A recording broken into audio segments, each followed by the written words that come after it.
AI ತಂತ್ರಜ್ಞಾನ ಎಷ್ಟು ಮಟ್ಟಕ್ಕೆ ಸೌಂಡ್ ಆಗ್ತಿತ್ತು ಗೊತ್ತಿಲ್ಲ, 23ರಿಂದನೂ ಇದೆ. ಆದರೆ ಕರ್ನಾಟಕ ರಾಜ್ಯದಲ್ಲಿ ಸಾಮಾನ್ಯನಿಗೂ AI ಅಂತ ಒಂದು ತಂತ್ರಜ್ಞಾನ ಇದೆ ಅಂತ ಗೊತ್ತಾಗಿದ್ದು ದೊಡ್ಡ ಕೇಸು ಅಂತಂದ್ರೆ ಸೌಜನ್ಯ ಪ್ರಕರಣ ಆದಾಗ ಒಬ್ಬ ಮುಸಲ್ಮಾನ್ ಹುಡುಗ ಆ ಪ್ರಕರಣಕ್ಕೆ ಸಂಬಂಧಪಟ್ಟಂಗೆ ಒಂದು AI ಸಮೀರ್ ಹುಡುಗ ತಂತ್ರಜ್ಞಾನ ಬಳಸಿ ಅದನ್ನ ತಗೊಂಡ್ಬರ್ತಾರೆ. ಒಂದು ವಿಡಿಯೋ ಚಿತ್ರೀಕರಣ ಅದ್ರ ವಿಡಿಯೋನ ಕ್ರಿಯೇಟ್ ಮಾಡಿ ಅವಾಗ AI ಇಂದ ಹಿಂಗೂ ಮಾಡ್ಬೋದಾ, ಈ ಒಂದು ಸ್ಟೋರಿನೇ ಕ್ರಿಯೇಟ್ ಮಾಡ್ಬೋದಾ ಅನ್ನುವಂಥದ್ದು ಸಾಮಾನ್ಯನಿಗೆ ತಪ್ಪಿದ್ದು. ಅಂತ ವರ್ಗಕ್ಕೆ ಇದ್ದೇ ಇತ್ತು, ಅದ್ರ ಬಗ್ಗೆ ಕಲ್ಪನೆ ಇತ್ತು. ಆದ್ರೆ ಸಾಮಾನ್ಯನಿಗೆ ಬಂದಿದ್ದು AI ಮೂಲಕ ಈ ರೀತಿ ಧರ್ಮಸ್ಥಳವನ್ನು ಕಟ್ಕೊಡ್ಬೋದಾ, ಸೌಜನ್ಯನ್ ಮತ್ತೆ ಕಟ್ಕೊಡ್ಬೋದಾ, ಈ ಒಂದು ಕಲ್ಪನೆ ಬಂತು. ಆಮೇಲೆ ಈ ಅಶ್ಲೀಲ ಚಿತ್ರಗಳಲ್ಲಿ ತಗಲಾಕೋತಾರೆ, ಇವರಿಗೆ ಚಿತ್ರೀಕರಣ CD ಬಂತು, DVD ಬಂತು ಅಂತ, ಇದು ನಾನಲ್ಲ, ಇದು AI ಇಲ್ಲಿ ಕ್ರಿಯೇಟ್ ಮಾಡಲಾಗಿದೆ ನನ್ನ ಅಂತ ಹಿಂಗೆಲ್ಲ ಬರ್ತಾರೆ. ಈ ರೀತಿ ಆಗೋ ಸಾಧ್ಯತೆ ಹೆಚ್ಚಿರತ್ತ AI ಇಂದ ಈ ರೀತಿ ಅನಾನುಕೂಲ ಆಗಿ ನಿಜಕ್ಕೂ ಆ ರೀತಿ ಮಾಡಬಹುದಾ? ಅಷ್ಟೊಂದು ಮಟ್ಟಕ್ಕೆ ಅವನ ತದ್ರೂಪವನ್ನೇ ಪೂರ್ತಿ ಸೃಷ್ಟಿ ಮಾಡೋದಕ್ಕಾಗತ್ತಾ ಚಿತ್ರೀಕರಣ? ಮಾಡ್ಬೋದು. ಅಂದರೆ ನೋಡಿ, ಇದು ಅಂಥ ಟೂಲ್ಸ್ ಬರುತ್ತೆ, ಆಲ್ರೆಡಿ ಬಂದಿದೆ. ಉದಾಹರಣೆಗೆ ಈಗ ಬಟ್ ಆ ಉದ್ದೇಶದಿಂದ ಬಂದಿಲ್ಲ. ಈಗ ನೋಡಿ, ದುರ್ಬಳಕೆ ಆಗ್ತಾ ಇದೆ. ಈಗ ಆಡಿಯೋ, ಉದಾಹರಣೆಗೆ ಆಡಿಯೋಗೆ 11 ಲ್ಯಾಬ್ಸ್ ಅಂತ ಒಂದು ಟೂಲ್ ಇದೆ, ಆಯಿತಾ, ಟೆಕ್ಸ್ಟ್ ಟು ಸ್ಪೀಚ್ ಅಂತ, ಆಯಿತಾ. ಅದರಲ್ಲಿ ಹಲವು ಒಬ್ಬ ವ್ಯಕ್ತಿಯ ಒಂದು ಟೆಕ್ಸ್ಟ್ ಕೊಟ್ಟರೆ ಒಬ್ಬ ವ್ಯಕ್ತಿ ಮಾತಾಡ್ದಂಗೆ ಬರುತ್ತೆ. ಆಡಿಯೋ ಬುಕ್ಸ್ ಮಾಡೋಕ್ಕೆ ಇರೋದು ಅದು, ಅಥವಾ ಏನೋ ಸ್ಪೀಚ್ ಮಾಡೋಕ್ಕೆ, ಟೆಕ್ಸ್ಟ್ ಟು ಸ್ಪೀಚ್ ಮಾಡೋಕ್ಕೆ ಒಂದು ಟೂಲ್ ಇದೆ. ಆಡಿಯೋನು ಕೂಡ ಕಾಪಿ ಮಾಡಿ ಅದು ಮಾಡುತ್ತೆ, ಆಯಿತಾ. ಸೊ ಆ ಥರ ಟೂಲ್ಸ್ಗಳು ಬಂದಾಗ ಅಲ್ಲಿ ನಿಮ್ಮ ಆಡಿಯೋ ನಕಲಿ ಕೊಟ್ಟರೆ ಅದರ 11 ಮಾಡ್ತಾ ಇಲ್ಲೋ ನಂಗೆ ಗೊತ್ತಿಲ್ಲ, ನಾನು ಟೆಸ್ಟ್ ಮಾಡಿಲ್ಲ, ಬಟ್ ಆ ಥರ ಟೂಲ್ಸ್ಗಳು ಬರುತ್ತೆ. ನಿಮ್ಮ ಆಡಿಯೋ ನಕಲಿ ಕೊಟ್ಟರೆ ನಾಳೆ ಸುಲಭ, ಭಾಳ ಸುಲಭ. ನಾಳೆ ನಿಮ್ಮ ಬದಲಿ ನೀವು ಏನೋ ರಜಕ್ಕೆ ಹೋಗ್ತೀರಾ, ನಿಮ್ಮ ಸ್ಟುಡಿಯೋದಲ್ಲಿ ನಿಮ್ಮ ಬದಲಿ ರೆಕಾರ್ಡಿಂಗಿಗೆ ನೀವು ನಿಮ್ಮ ಬದಲು ಮಾಡ್ಬೋದು, ಅದನ್ನು ಹಾಗೆ ಆರಾಮಾಗಿ ಮಾಡ್ಬೋದು. ಒಳ್ಳೆ ಉದ್ದೇಶಕ್ಕೆ, ಕೆಟ್ಟ ಉದ್ದೇಶಕ್ಕೆ ಇನ್ನೊಬ್ಬರು ಯಾರು ಇನ್ನೊಂದು ರೀತಿ ಮಾಡ್ಬೋದು, ಅದು ಸಾಧ್ಯ ಇದೆ. ವಿಡಿಯೋದಲ್ಲೂ ಮಾಡ್ಬೋದು. ಈಗ ಸದ್ಯಕ್ಕೆ ಇರೋದರಲ್ಲಿ ಏನಾಗುತ್ತೆ ಅಂದರೆ, ವಿಡಿಯೋದಲ್ಲಿ ಸ್ವಲ್ಪ ಗ್ರೀಸಿಯಾಗಿ ಬರುತ್ತೆ. ಇದು AI ಅಂತ ಗೊತ್ತಾಗತ್ತೆ, ಆಯಿತಾ. ಸ್ವಲ್ಪ ಅಂದರೆ ಗ್ರೀಸಿಯಾಗಿ ಅಂದರೆ ಅರ್ಥ ಆಯ್ತಲ್ಲ, ಅಂದರೆ ವಿಡಿಯೋಗಳಲ್ಲಿ ಇದು AI ಅಂತ ಗುರ್ತು ಹಿಡಿಯುವಷ್ಟು ಸ್ವಲ್ಪ ಒಂದು ನ್ಯೂನತೆ ಕಾಣುತ್ತೆ. ಈಗ ಮುಂಚೆ ಬೆರಳುಗಳು 6 ಅರ್ಧ ಇರೋದೆಲ್ಲ ಇರ್ತಿತ್ತು, ಅದೆಲ್ಲ ಹೋಗಿದೆ. ಈಗ ಫೈನ್ ಟ್ಯೂನ್ ಮಾಡಿದ್ದಾರೆ, ಅವೆಲ್ಲ ಸಾಲ್ವ್ ಮಾಡ್ತಾರೆ. ಈಗ ಬರೀ ಚರ್ಮದಲ್ಲಿ ಸ್ವಲ್ಪ ಗ್ರೀಸಿಯಾಗಿ ಸ್ವಲ್ಪ ಬರುತ್ತೆ, ಅದನ್ನು ಸಾಲ್ವ್ ಮಾಡ್ತಾರೆ. ಹೋಗ್ತಾ ಅದನ್ನು ಸಾಲ್ವ್ ಮಾಡ್ತಾರೆ, ರಿಯಲಿಸ್ಟಿಕ್ ಆಗಿ ಮಾಡೋ ಹಂಗೆ ಮಾಡ್ತಾರೆ. ಭಾಳ ಮಾಡ್ತಾರೆ, ಅದು ಸಾಧ್ಯತೆ ಇದ್ದೇ ಇದೆ. ಅದು ಎಲ್ಲಿಗೆ ಯಾವ ಮಟ್ಟಕ್ಕೆ ಹೋಗುತ್ತೆ ಅಂದರೆ, ಈಗ ನೋಡಿ, ಮುಂಚೆ ನಿಮಗೆ ಗೊತ್ತಿದೆಯೋ ಇಲ್ವೋ, ಹೇಗಿಂತ ಮುಂಚೆನೇ ಪೆಗಾಸಸ್ ಅನ್ನೋ ಒಂದು ಇದು ಸ್ಪೈವೇರು ನಿಮ್ಗೆ ಗೊತ್ತೇ ಇಲ್ದಂಗೆ ನಿಮಗೆ ಆರಾಮಾಗಿ ನಿಮ್ಮ ಲ್ಯಾಪ್ಟಾಪು, ನಮ್ಮ ಫೋನ್ಗಳೆಲ್ಲ ಆರಾಮಾಗಿ ಅವ್ರು ಒಳಗಡೆ ಸೇರಿಕೊಂಡು ನಮ್ಮನ್ನ ಹ್ಯಾಕ್ ಮಾಡಿ ಇದು ಮಾಡ್ಬೋದು. ನಾವು ಏನೇ ಸಾಫ್ಟ್ವೇರು, ಆ್ಯಂಟಿ ಏನೇ ಇಟ್ಕೊಂಡ್ರು ಕೂಡ ಅವ್ರು ಡಿಸೈಡ್ ಮಾಡಿದ್ರೆ ನಮ್ಮ ಫೋನ್ ಒಳಗಡೆ ಕುತ್ಕೊಂಡು ನಮ್ಮದೆಲ್ಲ ಟ್ರ್ಯಾಕ್ ಮಾಡ್ಬೋದು. ಆದರೆ ನಾವು ಅಷ್ಟು VIP ಅಲ್ಲ ಅಷ್ಟೇ, ಅದರಿಂದ ನಾವು ಸೇಫ್ ಮಾಡ್ಬೋದು. ಆಗತ್ತೆ, ಖಂಡಿತ ಆಗತ್ತೆ. That is one of the biggest problem. ಮುಂದೆ ಹ್ಯಾಕಿಂಗು ಆಗತ್ತೆ. ಈಗ AI ಸಂಬಂಧಪಟ್ಟಂಗೆ ಒಂದಷ್ಟು 24 ಗಂಟೆನೂ ಇದು ದುಡಿಯೋದು ಸಾಮರ್ಥ್ಯ ಇದೆ. ಒಬ್ಬ ಮನುಷ್ಯ ಒಂದು 5-6 ಗಂಟೆ ಅಷ್ಟೇ ಇದು ಮಾಡ್ತಾನೆ. ನೀವು ಆಗ್ಲೇ ಹೇಳ್ದಂಗೆ ಪುನರಾವರ್ತಿತ ಕೆಲಸ ಅಂದ್ರೆ ಅದಕ್ಕೆ ಬೇಜಾರೇ ಆಗಲ್ಲ. 24 ಗಂಟೆನೂ ಕೆಲಸ ಮಾಡುತ್ತೆ. ಇದನ್ನ ಬೇರೆ ಒಳ್ಳೆ ಉದ್ದೇಶಕ್ಕೆ ಇದು ಮಾಡಿದಾಗ, ಈ ಗಣಿಗಾರಿಕೆ ಅಂತ ಕೆಲಸಗಳಲ್ಲಿ, ಇಂಥ ಕೆಲಸಗಳೆಲ್ಲ ಇದು ಬಳಕೆ ಆಗುವ ಸಾಧ್ಯತೆ ಹೆಚ್ಚಿರುತ್ತೆ ಮುಂದಕ್ಕೆ. ಅದು ನಿಮಗೆ ಆ ಟಾಪಿಕ್ ನೀವು ಈಗ ಟಚ್ ಮಾಡಿದ್ರಿ, ಫ್ಯೂಚರ್ ಈಸ್ ರೋಬೋಟಿಕ್ಸ್ ಅಂತ, ಆಯಿತಾ. ಸೊ ಎಲಾನ್ ಮಸ್ಕ್ ಹೇಳ್ತಿದ್ದ ಅದೇ ವಿಷಯ. ಏನಂದರೆ, ಇನ್ನೊಂದು 20 ವರ್ಷಕ್ಕೆ ಅವನು ಕೆಲವರು ಒಂದೊಂದು ನಂಬರ್ಗಳು ಹೇಳ್ತಿದ್ದಾರೆ, ಈ ಯಾರು ಕೆಲಸನೇ ಮಾಡಬೇಕಾಗಿಲ್ಲ ಅಂತ ಒಂದು ಸ್ಟೇಟ್ಮೆಂಟ್ ಹೇಳ್ತಾ ಇದ್ದಾರೆ. ಏನು ಅಂತಂತಂದರೆ, ಅಷ್ಟೊತ್ತಿಗೆ ಜನಗಳು ಕೆಲಸನೇ ಮಾಡಬೇಕಾಗಿಲ್ಲ ಅಂತ. ಅದರ ಅರ್ಥ ಏನು ಅಂತಂತಂದರೆ, ಇದೇನು ಈಗಿನ ನಾವು ಅಗೈನ್ ಶ್ರಮದ ಕೆಲಸಗಳಂತ ಏನಿದಾವಲ್ಲ, ಅಥವಾ ಇವತ್ತಿನ ಅವೆಲ್ಲ ಕೆಲಸಗಳಿದ್ದಾವೆ ಅಲ್ಲಿ ಎಲ್ಲ ರೊಬೋಟಿಕ್ಸ್ ಬಂದು ಕೂತ್ಕೊಳ್ಳುತ್ತೆ. ಯಾಕಂದರೆ ಈ ತನಕ ಇದ್ದಿದ್ದು ರೊಬೋಟಿಕ್ಸ್ಗೆ ಅಗೇನ್ ನಾವು ರೂಲ್ ಬೇಸ್ಡ್ ಸಾಫ್ಟ್ವೇರ್ ಅಂತ ಅಂತೀವಿ. ರೂಲ್ ಬೇಸ್ಡ್ ಅಂದರೆ ಇನ್ಸ್ಟ್ರಕ್ಷನ್ ಕೊಟ್ಟು ರೋಬೋಟಿಕ್ಗೆ ಆ ರೋಬೋಟಿಂದ ಆ ಕೆಲಸಗಳು ತೆಗೆಸ್ಕೊತಾ ಇದ್ವಿ. ಅಂದರೆ ಒಂದಾದ್ಮೇಲೆ ಒಂದು ಇನ್ಸ್ಟ್ರಕ್ಷನ್ಗಳು ಕೊಟ್ಟು ಇದಾದ್ಮೇಲೆ ಇದು ಮಾಡು, ಇದಾದ್ಮೇಲೆ ಇದು ಮಾಡು, ಇದಾದ್ಮೇಲೆ ಇದು ಮಾಡು, ಹೀಗೆ ಅದಷ್ಟು ಕೆಲಸ ಮಾಡ್ತಾ ಇತ್ತು. ಸೆಲ್ಫ್ ಡಿಸಿಷನ್ ತೊಗೋತಿರ್ಲಿಲ್ಲ ಅದು, ಆಯಿತಾ.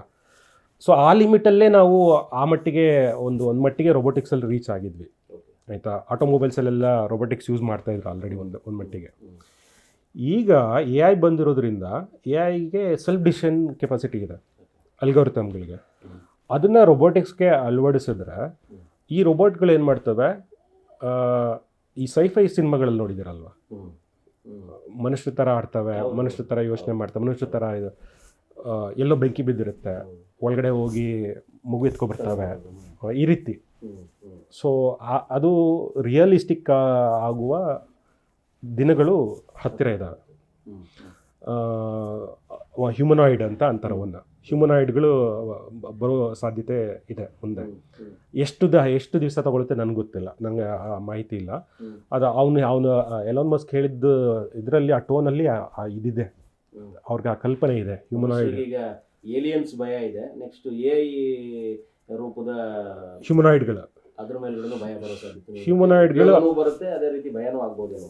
ಅಂದರೆ ಅವರು ಅದನ್ನಾದ್ರೂ ಭಾವನೆಗೊಳಗಾಗಿ ಏನೋ ಒಂದು ಹೆಚ್ಚು ಕಡಿಮೆ ಆಗೋ ಸಾಧ್ಯತೆ.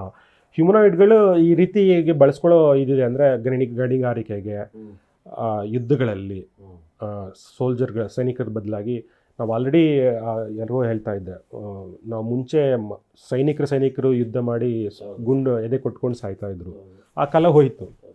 ಆಮೇಲೆ ವಿಮಾನಗಳು ಹೊಡ್ಕೊಂಡು ಸಾಯ್ತಾ ಇದ್ರು, ಆ ಕಾಲನೂ ಹೋಯಿತು. ಈಗ ಮೊನ್ನೆ ಡ್ರೋನ್ಗಳು ಹೊಡ್ಕೊಂಡು ಸದ್ದು, ಆ ಕಾಲ ಬಂದಿದೆ ಈಗ. ನೆಕ್ಸ್ಟು ಹ್ಯೂಮನಾಯ್ಡ್ಗಳು ಹೊಡ್ಕೊಂಡು ಸಾಯ್ತಾರೆ ಸಿನಿಮಾಗಳು ನೋಡಿದಾಗ, ಆ ಕಾಲ ಬರುತ್ತೆ ಈ ಎ ಐ ಇದರಿಂದ. ಇದೆಲ್ಲ ಈ ಎ ಐ ಸಾರ್ವಭೌಮತ್ವಕ್ಕೋಸ್ಕರ ಈ ದೇಶಗಳು ಹೊಡೆದಾಡ್ತಿರೋದು ಅದಕ್ಕೋಸ್ಕರನೇ, ಸೂಪರ್ ಪವರ್ ಇದಕ್ಕೋಸ್ಕರ. ಅದರಿಂದ ತುಂಬ ಅಪಾಯಗಳು. ದೇಶ ವಿದೇಶದ ಯುದ್ಧದ ವಿಚಾರದಲ್ಲಿ ಎ ಐ ಮುಂದೆ ಯಾವ ರೀತಿ ಪಾತ್ರ ಬರ್ಬೋದು? ಅದೇ ಇದೆ, ಇದಕ್ಕೋಸ್ಕರ ಯಾರು ಈ ಮೇಲ್ಗೈ ಸಾಧಿಸ್ತಾರಲ್ಲ ಅವರು ಸೂಪರ್ ಪವರ್ ಆಗ್ತಾರೆ ಇದರಲ್ಲಿ. ನೆಕ್ಸ್ಟ್ ಆಯಿಲ್ ಅಂತ ಅಂತಾರಲ್ಲ, ಆ ರೀತಿ ಎ ಐ. ನೆಕ್ಸ್ಟು ಯಾರು ಎ ಐನಲ್ಲಿ ಸೂಪರ್ ಪವರ್ ಆಗ್ತಾರೆ ಅವರು ಇದನ್ನು ಮಾಡ್ತಾರೆ. ಬಟ್ ಇವಾಗ ಅದು ಅಮೇರಿಕ ಸಾಕಷ್ಟು ಟ್ರೈ ಮಾಡ್ತು ಹಿಡಿತದಲ್ಲಿ ಇಟ್ಕೊಳ್ಳೋಕ್ಕೆ, ಚೈನಾ ಕಿಸ್ಕೋತು.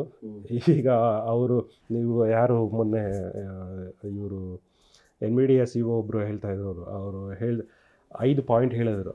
ಎ ಐ ಒಂದು 5 ಲೇಯರ್ದು ಕೇಕ್ ಅಂತ. ಕೆಳಗಡೆ ಒಂದು ನನಗೆ ಹೆಸರಾಗಿ ನೆನಪು ಬರ್ತಾ ಇಲ್ಲ, ಚಿಪ್ಪು, ಮ್ಯಾನುಫ್ಯಾಕ್ಚರಿಂಗು, LLMಗಳು, ಆಮೇಲೆ ಈ ರೀತಿಯಾಗಿ ಒಂದು 5 ಹೇಳಿದ್ರು. ಅದರಲ್ಲಿ LLMಗಳಲ್ಲಿ ಮಾತ್ರ ಅಮೇರಿಕ ಮುಂದಿದೆ, ಯಾಕಂದರೆ ಅದು ಓಪನ್ ಎ ಇದು ಎಲ್ಲೆಲ್ಲ ಕಂಪ್ನಿಗಳಿದೆ. ಬಟ್ ಓಪನ್ ಸೋರ್ಸ್ LLM ಅಂತ ಬಂದಾಗ ಚೈನಾ ಅಗೇನ್ ಮುಂದಿದೆ. 1ರಲ್ಲಿ ಬಿಟ್ಟು 4ರಲ್ಲಿ ಚೈನಾ ಮುಂದಿದೆ. ಸೊ ಚೈನಾ ಆಲ್ರೆಡಿ ಕಸ್ಕೊಂಡಿದೆ ಎ ಐ ಸುಪ್ರೀಮೇಸಿನ. ಸೊ ನಾವು ಎಲ್ಲಿದ್ದೀವಿ ಅಂತ ಹೇಳೋಕ್ಕೆ ಬರಲ್ಲ. ಈಗ ಎ ಐ ಇಂಪ್ಯಾಕ್ಟ್ ಶೃಂಗಸಭೆಯಲ್ಲಿ ಪ್ರಧಾನಿ ಹೇಳ್ತಾರೆ, ಇದು ನಮಗೆ ಒಂದು ಭವಿಷ್ಯ ಭಾಗ್ಯ ಅಂತ ಹೇಳ್ತಾರೆ.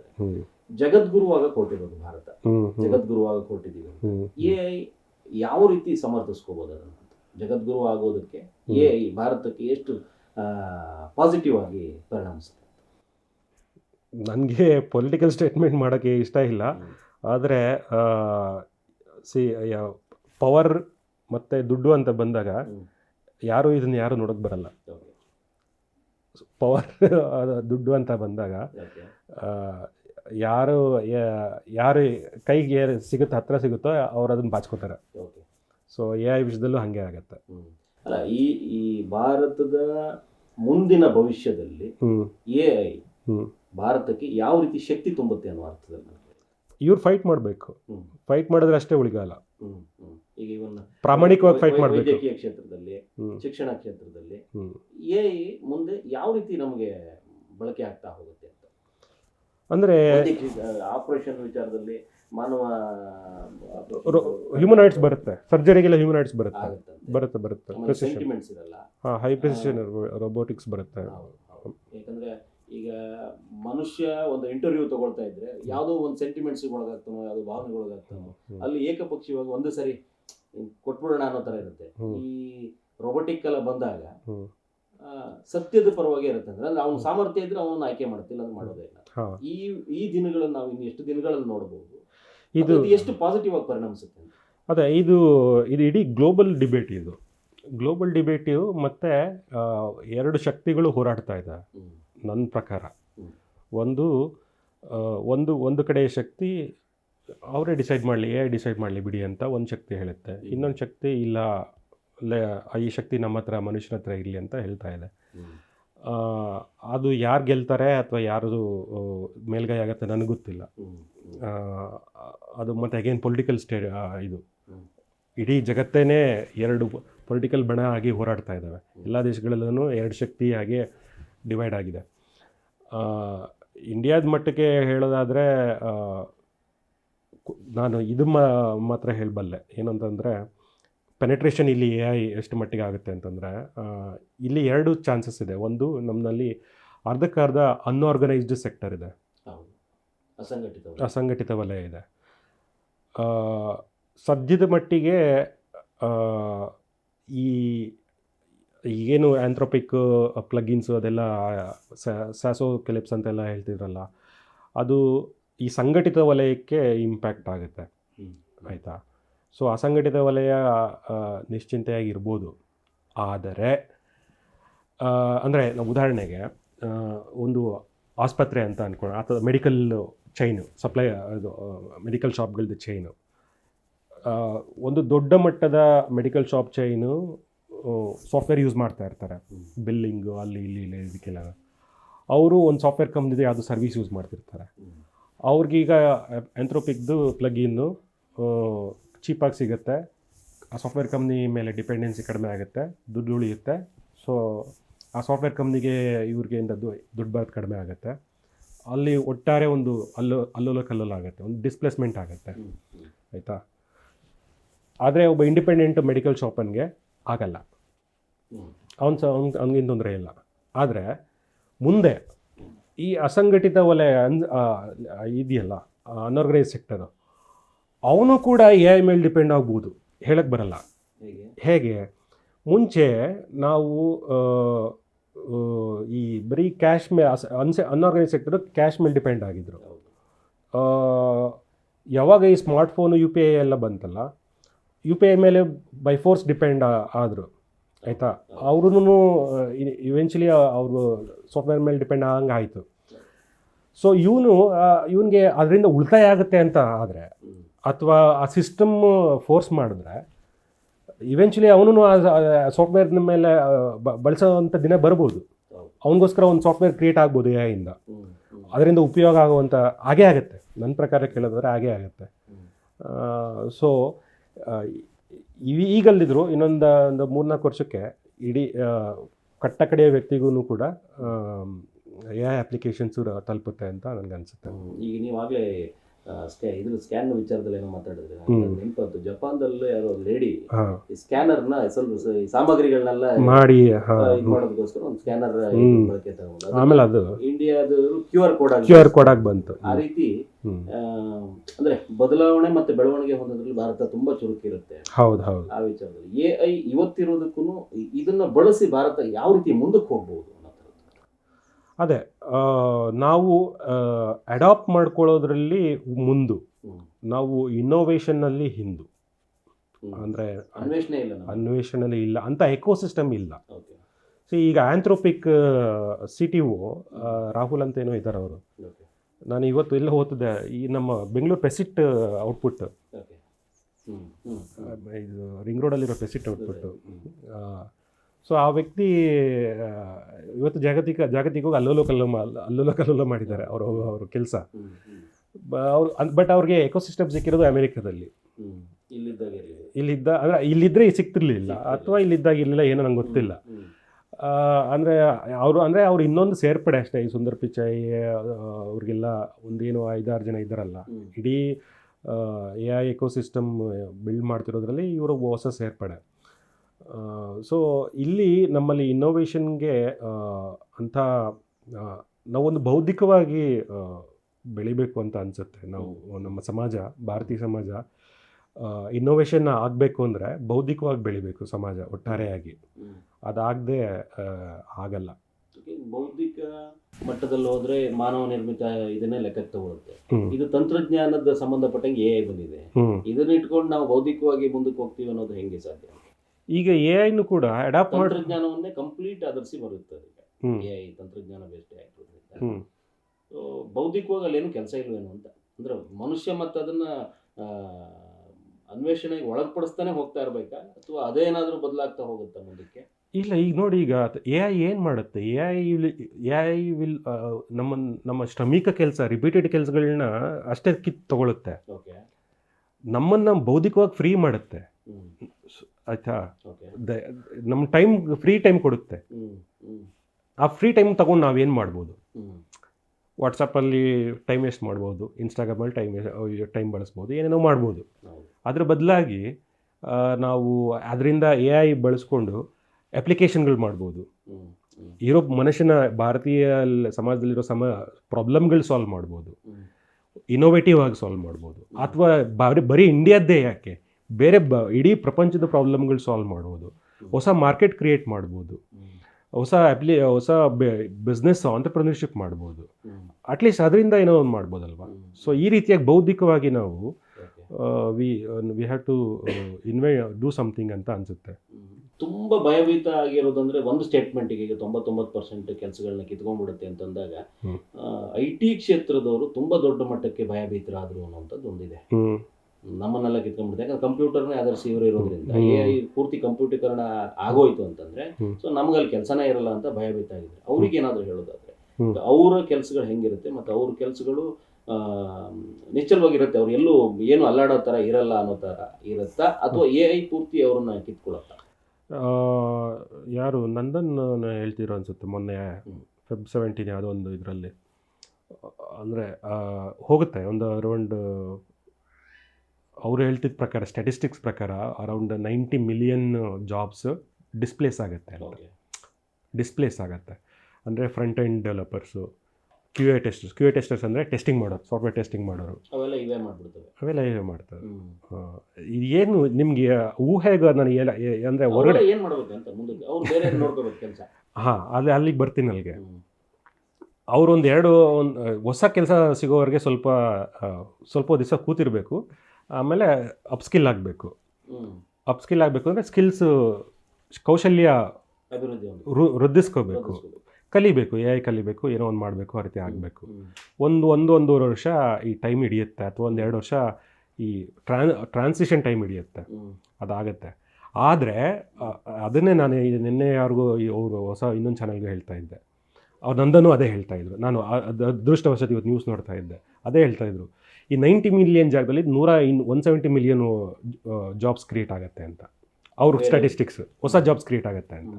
ಸೇಮ್ ಅವರು ಅದೇ ಹೇಳ್ತಾ ಇದ್ರು. ಅಂದರೆ ನನ್ನ ಪ್ರಕಾರ ಹೇಳೋದಾದರೆ ಜಾಬ್ಸ್ ಇರುತ್ತೆ, ಆ ಕೌಶಲ್ಯ ಇರೋರು ಇರಲ್ಲ 2 ವರ್ಷಕ್ಕೆ. ಯಾಕಂದರೆ ನಾನು ಮತ್ತದೇ ಹೇಳ್ತಾ ಇದ್ದೇನೆ, ಇಷ್ಟೊಂದು ಇರೋ ಇಡೀ ಪ್ರಪಂಚನ ನಾವು ಹೊಸ AI ಲೋಕಕ್ಕೆ ಎತ್ತಿಡಬೇಕಾಗಿದೆ. ಅದು ಹೊಸ ಈ ಲೋಕ ತೆಗೆದು ಹೊಸ ಲೋಕಕ್ಕೆ ಎತ್ತಿಡಬೇಕಾಗಿದೆ. ಅಷ್ಟೊಂದು ಕೆಲಸ ಇದೆ. ಅದಕ್ಕೆ ಎಷ್ಟೊಂದು ಟೈಮ್ ಹಿಡಿಯುತ್ತೆ. ಇದಕ್ಕೆ 2040 2050 ಆಗ್ಬೋದು. ತುಂಬ ಕೆಲಸ ಟೈಮ್ ಹಿಡಿಯುತ್ತೆ. ಒಂದಲ್ಲ ಒಂದು ಕಾಲಕ್ಕೆ AI ಹಿಡಿತದಲ್ಲೇ ಇರುತ್ತೆ, ಕೆಲಸ ಕಮ್ಮಿ ಆಗುತ್ತೆ ಅನ್ನೋಂಥದ್ದು ಸತ್ಯನ? ನನ್ಗನ್ನಿಸ್ದಂಗೆ ಮನುಷ್ಯ ಸುಮ್ಮನೆ ಕೂಡೋ ವ್ಯಕ್ತಿನೇ ಅಲ್ಲ. ಅಂದರೆ ಇನ್ನೊಂದೇನಮ್ಮ, ಅಂದರೆ ಹೊಸ ಸಮಸ್ಯೆ, ಹೊಸ ಅನ್ವೇಷಕಾರಿ ಮನುಷ್ಯ, ಯಾವತ್ತೂ ಅನ್ವೇಷಕಾರಿ. ಭಾರತೀಯರು ಅಲ್ಲದೆ ಇರ್ಬೋದು, ಜಗತ್ತನ್ನು ಆಧರಿಸಿ ಹೇಳೋದಾದ್ರೆ ಮನುಷ್ಯ ಅನ್ವೇಷಕಾರಿ. ಇವನಿಗೆ ಗುಂಡಿ ತೆಗೆ ಕೆಲಸ ಸುಮ್ಮನೆ ಬೇರೆ JCB ಕೊಟ್ಟರೆ ಅವ್ನು ಸುಮ್ಮನೆ ಕೂರಲ್ಲ, ಬೇರೆ ಏನೋ ಹುಡುಕ್ತಾನೆ, ಮಾರ್ಸ್ ಹುಡುಕ್ತಾನೆ, ಚಂದ್ರನ ಹುಡುಕ್ತಾನೆ.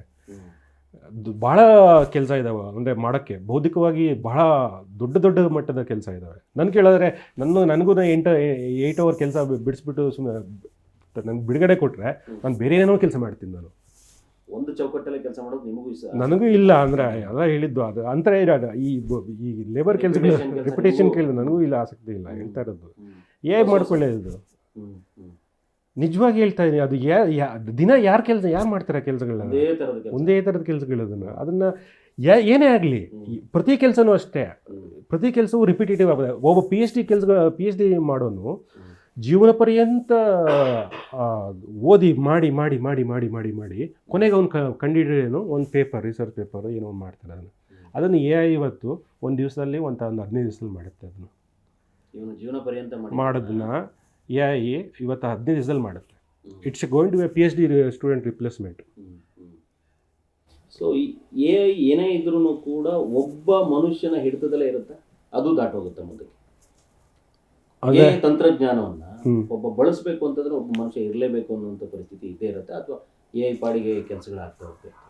ಇಲ್ಲ, ಅದು ಕಂಟ್ರೋಲಿಂಗ್ ಮನುಷ್ಯನ ಕೈಯಲ್ಲಿ ಇರ್ತಾ ಇಲ್ಲ. ಅದು ನೀವು ಹೆಂಗೆ ಡಿಸೈಡ್ ಮಾಡ್ತೀರಾ ಅಂತ. ಸೆಲ್ಫ್ ಲರ್ನಿಂಗ್ ಕೆಪಾಸಿಟಿ ಇದೆ AIಗೆ, ಅದು ಆಲ್ರೆಡಿ ಗೊತ್ತಾಗಿದೆ. ದೊಡ್ಡವರೆಲ್ಲ ಹೇಳ್ತಾ ಇದ್ದಾರೆ.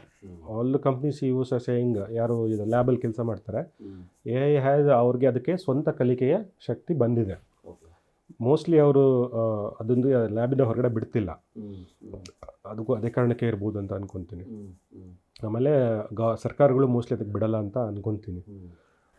ನಿಯಂತ್ರಣದಲ್ಲಿ ರೋಬೋ ಅಂತ ಆ ರೀತಿನೂ ಮನುಷ್ಯನ ಮೀರಿ ಬೆಳೆಯೋ ಪ್ರಯತ್ನ ಮಾಡುತ್ತೆ. ಆ ರೀತಿ ದಿನಗಳು ಬರುತ್ತೆ ನಿಜಕ್ಕೂ. ಅದು ಮತ್ತೆ ಬಿಟ್ರೆ ಬರುತ್ತೆ. ಅದಕ್ಕೆ ಈಗ ಆ ಥರದ್ದು ಮೆಡಿಕಲಲ್ಲೂ ಆಲ್ರೆಡಿ ಇದೆಯವಲ್ಲ ಸರ್. ನಿಮಗೆ ಮೆಡಿಕಲ್ ಈ ಥರ ಶಕ್ತಿಗಳು ಬಂದು ಎಷ್ಟೋ ವರ್ಷಗಳಾಗಿದೆ.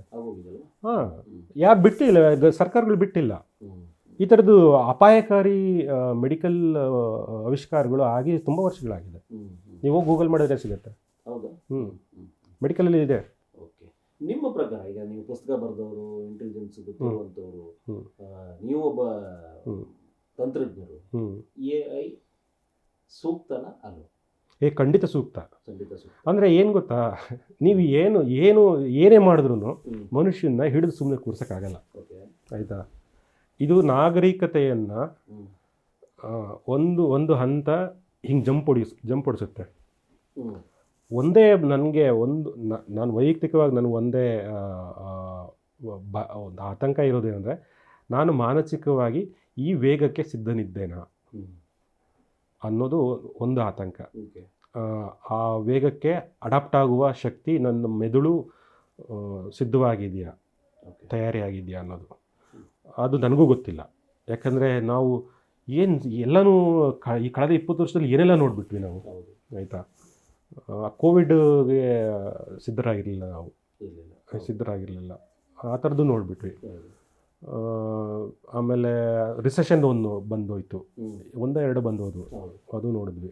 ಇವಾಗ ಇದು ನೋಡ್ತಾ ಇದ್ದೀವಿ. ಬಟ್ ಅವೆಲ್ಲ ಅವುಗಳ ಮುಂದೆ ಇದ್ರ ಮುಂದೆ ಅವೇನೂ ಅಲ್ಲ. ಈಗ ಇದು ದೊಡ್ಡ ಮಟ್ಟದ ಕ್ರಾಂತಿ. ಇದು ದೊಡ್ಡ ಮಟ್ಟದ ಕ್ರಾಂತಿ ನಮ್ಮ ಕಣ್ಮುಂದೆ ನಡೀತಾ ಇದೆ.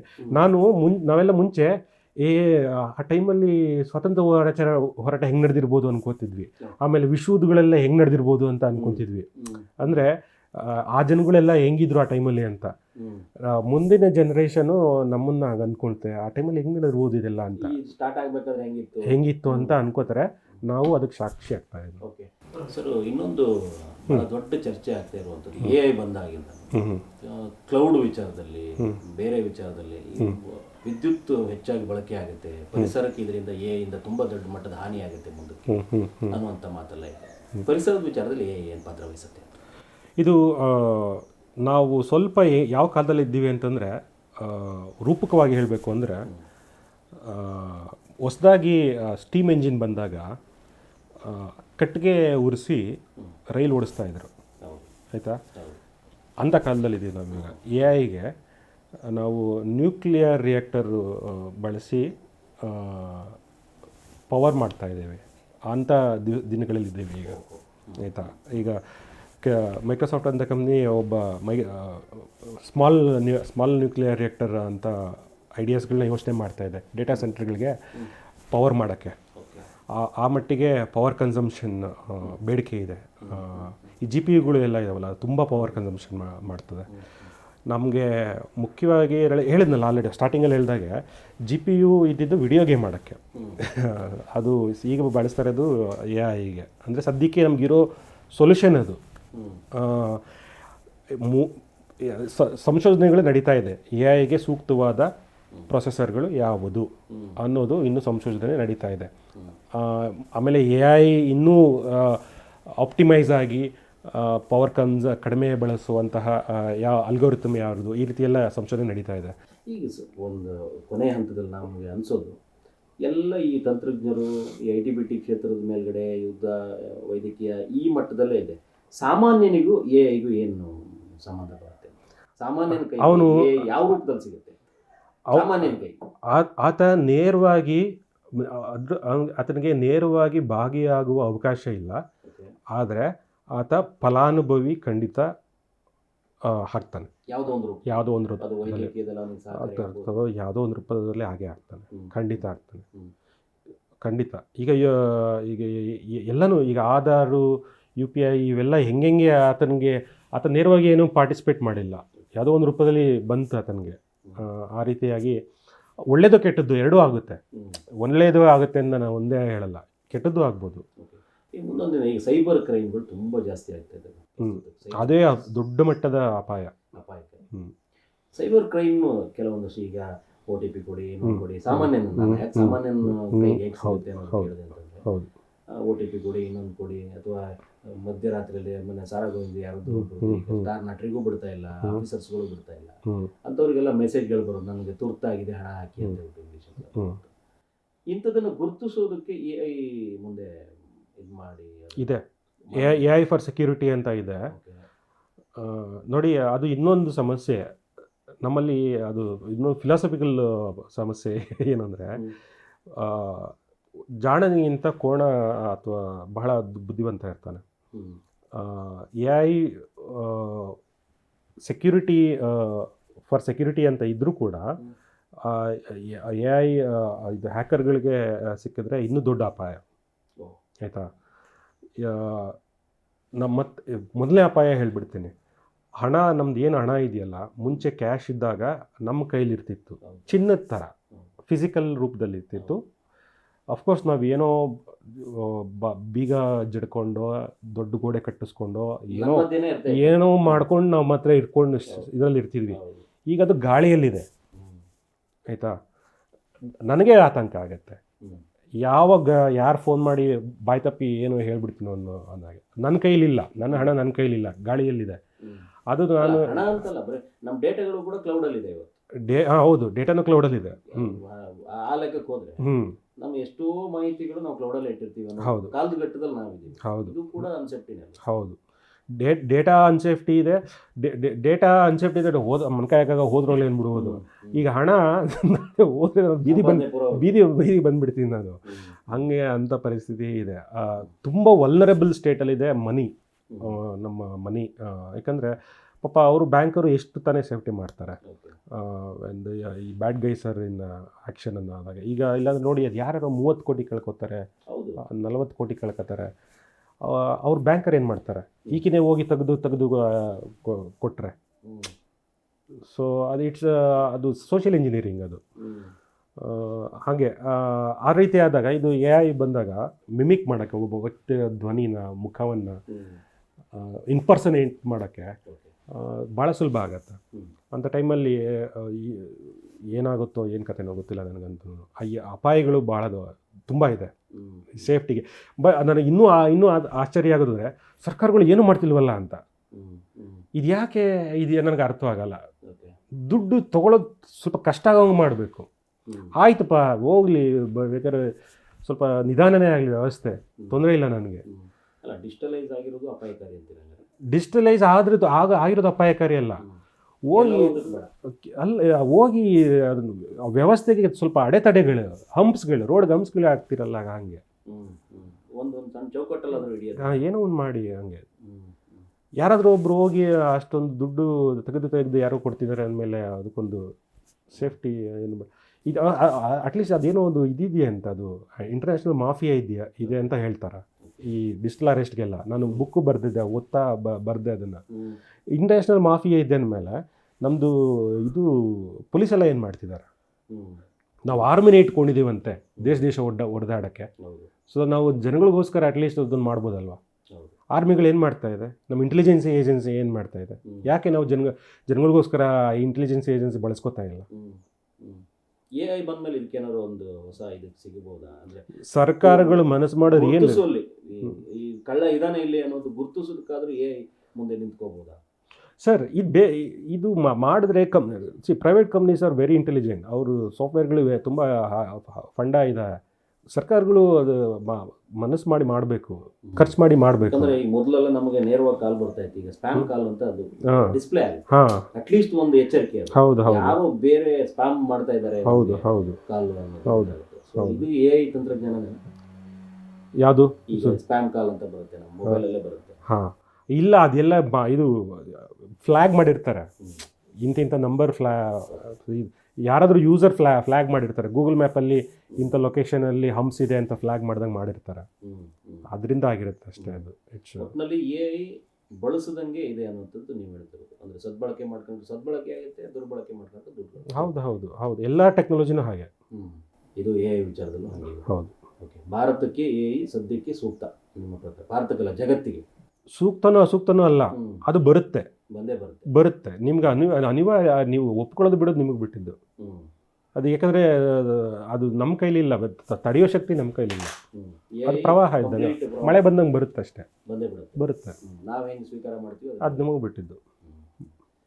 ತುಂಬ ಖುಷಿ ಆಯಿತು ಸರ್. Thank you. ತಾವು ಸಾಹಿತಿಗಳು ಮತ್ತು AI ಬಗ್ಗೆ ಒಂದಷ್ಟು ಮಟ್ಟದ ಪರಿಣಿತಿ ತಗೊಂಡು ಒಂದಷ್ಟು ಪುಸ್ತಕನೇ ಬರೆದಿದ್ದೀರಿ. Thank you.